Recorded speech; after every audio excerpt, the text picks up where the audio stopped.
हरे कृष्णा।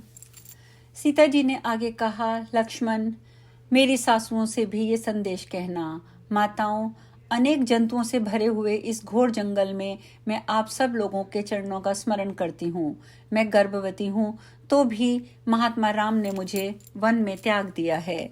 सौमित्रे, अब तुम मेरी बात सुनो। श्री रघुनाथ जी का कल्याण हो। मैं अभी प्राण त्याग देती, किंतु मैं विवश हूँ। अपने घर में श्री रामचंद्र जी के तेज की रक्षा कर रही हूँ। तुम जो उनके वचनों को पूर्ण करते हो, सो ठीक ही है। इससे तुम्हारा कल्याण होगा। तुम श्री राम के चरण कमलों के सेवक और उनके अधीन हो, अतः तुम्हें ऐसा करना ही उचित है। अच्छा, अब श्री रामचंद्र जी के समीप जाओ।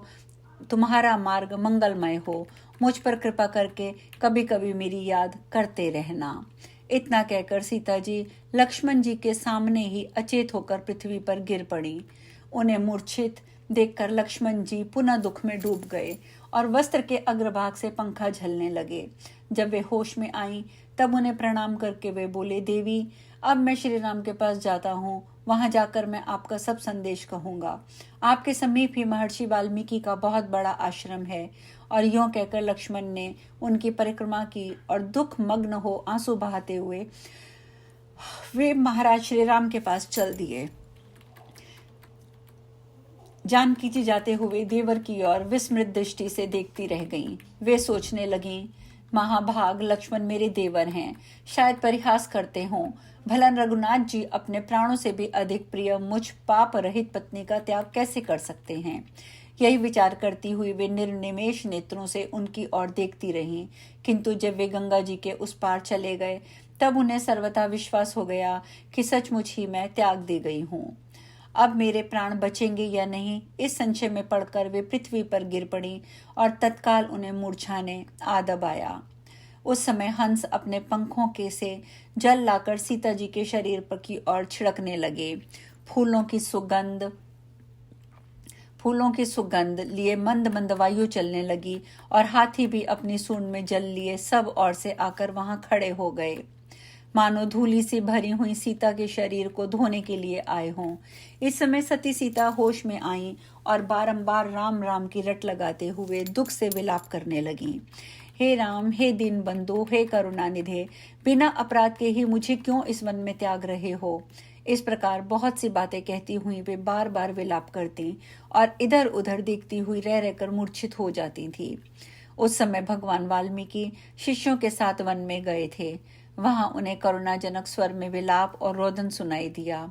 वे शिष्यों से बोले, वन के भीतर जाकर देखो तो सही, इस महाघोर जंगल में कौन रो रहा है। उसका स्वर दुख से पूर्ण जान पड़ता है। मुनि के भेजने पर वे उस स्थान पर गए जहां जानकी राम राम की पुकार मचाती हुई आंसुओं में डूब रही थी। उन्हें देखकर वे शिष्य उत्कंठावश वाल्मीकि मुनि के पास लौट आए। उनकी बातें सुनकर मुनि स्वयं उस स्थान पर गए। पतिव्रता जानकी ने देखा कि एक महर्षि आ रहे हैं जो तपस्या के पुंज जान पड़ते हैं। उन्हें देखकर सीता जी हाथ जोड़कर खड़े हो गईं और बोली, व्रत के सागर और देवों के वेदों के साक्षात स्वरूप महर्षि को मेरा नमस्कार है। उनके यूं कहने पर महर्षि ने आशीर्वाद के द्वारा उन्हें प्रसन्न करते हुए कहा, बेटी, तुम अपने पति के साथ चिरकाल तक जीवित रहो। तुम्हें 2 सुंदर पुत्र प्राप्त हों। बताओ, तुम कौन हो, इस भयंकर वन में क्यों आई हो तथा ऐसा क्यों कर रही हो। यह सब कुछ बताओ जिससे मैं तुम्हारे दुख का कारण जान सकूं। तब श्री रघुनाथ जी की पत्नी सीता जी ने एक दीर्घ निश्वास लेकर कांपती हुई करुणामय वाणी में कहा, महर्षि, मुझे श्री रघुनाथ जी की सेविका समझिए।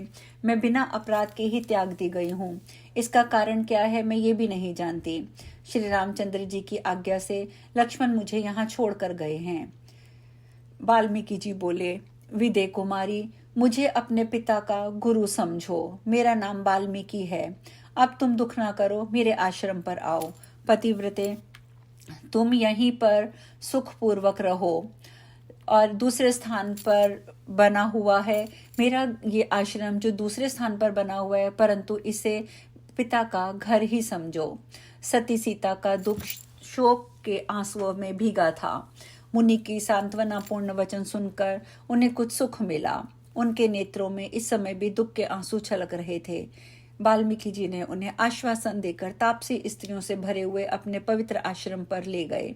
सीता महर्षि जी के पीछे पीछे गईं और मुनि समुदाय से भरे हुए उनके आश्रम पर पहुंचकर तापसियों से बोली, अपने अपने आश्रम पर जानकी आई हैं, उनका स्वागत करो। महामना सीता ने सब तपस्विनियों को प्रणाम किया और उन्होंने भी प्रसन्न होकर उन्हें छाती से लगाया। तपोनिधि वाल्मीकि ने अपने शिष्यों से कहा, तुम जानकी के लिए एक सुंदर पर्णशाला तैयार करो। आज्ञा पाकर उन्होंने पत्तों और लकड़ियों से के द्वारा एक सुंदर कुटी निर्माण करी। पतिव्रता जानकी उसी में निवास करने लगी। वे वाल्मीकि मुनि की टहल बजाती हुई फलाहार करके रहती और मन और वाणी से निरंतर राम मंत्र का ही जाप करती। समय आने पर उन्होंने 2 सुंदर पुत्रों को जन्म दिया, जो आकृति में श्री रामचंद्र जी के समान और अश्वनी कुमारों की भांति मनोहर थे। जानकी के पुत्र होने का समाचार सुनकर मुनि को बड़ी प्रसन्नता हुई। वे मंत्रवेत्ताओं में श्रेष्ठ थे, अतः उन्होंने बालकों के जातक कर्म आदि संस्कार उन्होंने संपन्न कर दिए। महर्षि वाल्मीकि ने उन बालकों के संस्कार संबंधी सभी कर्म कुशों और उनके लवों अर्थात टुकड़ों के द्वारा किए थे, अतः उन्हीं के नाम पर उन दोनों का नाम कुश और लव रखा गया। जिस समय उन शुद्धात्मा महर्षि ने पुत्रों का मंगल कार्य संपन्न किया, उस समय सीता जी का हृदय आनंद से भर गया। उनके मुख और नेत्र प्रसन्नता से खिल उठे। उसी दिन लवणासुर को मारकर शत्रुघ्न जी भी अपने थोड़े से सैनिकों के साथ वाल्मीकि मुनि के सुंदर आश्रम पर रात्रि में आए थे। उस समय वाल्मीकि जी ने उन्हें सिखा दिया था कि तुम श्री रघुनाथ जी को जानकी के पुत्र होने की बात ना बताना, मैं ही उनके सामने सारा वृतांत कहूंगा। जानकी के वे दोनों पुत्र बढ़ने लगे। उनका रूप बड़ा ही मनोहर था। सीता माता उन्हें कंद मूल और फल खिलाकर पुष्ट करने लगी। वे दोनों परम सुंदर अपनी रूप माधुरी के कारण उन्मत्त बना देने वाले थे। शुक्ल पक्ष की प्रतिपदा के चंद्रमा की भांति मन को मोहने वाले दोनों कुमारों को समयानुसार उपनयन संस्कार हुआ। इससे उनकी मनोहरता और बढ़ गई। महर्षि वाल्मीकि ने उपनयन के पश्चात उन्हें अंगों सहित वेद और रहस्यों सहित धनुर्वेद का अध्ययन कराया। इसके बाद स्वरोचित रामायण काव्य भी पढ़ाया। उन्होंने भी उन बालकों को स्वर्ण भूषित धनुष प्रदान किया और जो कि अभेद्य और श्रेष्ठ था। उनकी प्रत्यंचा बहुत लंबी थी और उत्तम थी तथा जो शत्रु समुदाय के लिए अत्यंत भयंकर थे। धनुष के बाणों से भरे 2 तरकश, अक्षय तरकश, 2 खड्ग, बहुत से अभेद्य ढालें भी उन्होंने जानकी कुमारों को अर्पण की। धनुर्वेद के परागामी होने पर वे दोनों बालक धनुष धारण करके बड़ी प्रसन्नता के साथ आश्रम में विचरा करते थे। उसी समय सुंदर अश्विनी कुमारों की भांति उनकी शोभा बढ़ी हुई थी। जानकी जी की ढाल तलवार धारण किए अपने दोनों सुकुमारों को देख देख कर वे प्रसन्न होती थी। वात्स्यायन जी, यह मैंने आपको जानकी के पुत्र जन्म का प्रसंग सुनाया है। अब अश्व की रक्षा करने वाले वीरों की भुजाओं के काटे जाने के पश्चात जो घटना हुई उसका वर्णन भी आप सुनिए। आज हम कथा में यहीं विश्राम लेंगे। कल हम चर्चा करेंगे युद्ध में लव के द्वारा सेना का संहार, कालजित का वध तथा पुष्कल और हनुमान जी का मूर्छित होना। ये सभी चर्चा हम कल करेंगे। आज हम कथा में यहीं विश्राम लेंगे। हरे कृष्णा।